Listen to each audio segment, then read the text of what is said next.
Right. Sure. You know the positive case for her. I want to ask you about a couple of things. You endorsed her. You are opening the door. I'm going to walk through it. I want to ask you about some of the negative things that are said about her. I ask you to talk about that.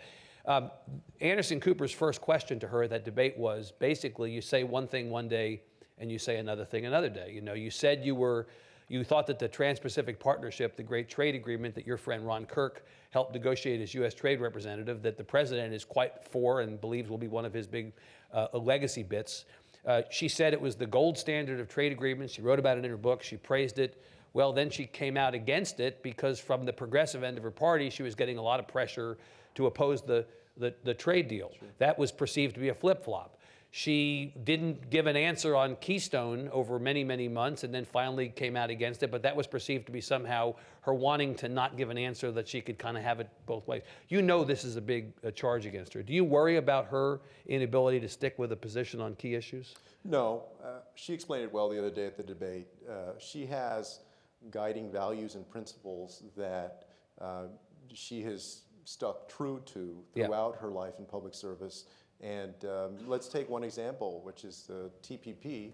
You know, on TPP, that was a comment that she made, what, 2.5 or 3 years ago, before the deal was actually negotiated. Before there was an actual thing to be for or against. There's no parameters for that deal. None of the details are actually on paper.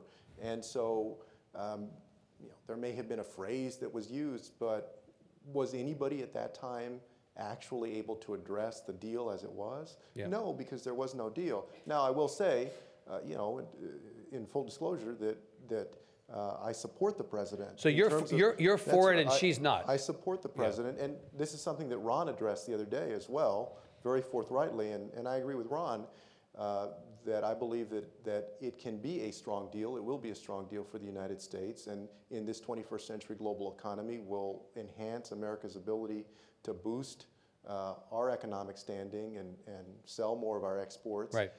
At the same time, as we started out with, people are not going to agree on every single issue. Right. So the fact that she's opposed to it and you're for it, obviously you've decided you're okay with that. More than that, I believe that it demonstrates that people that believe different things on different issues are supportive of Secretary Clinton.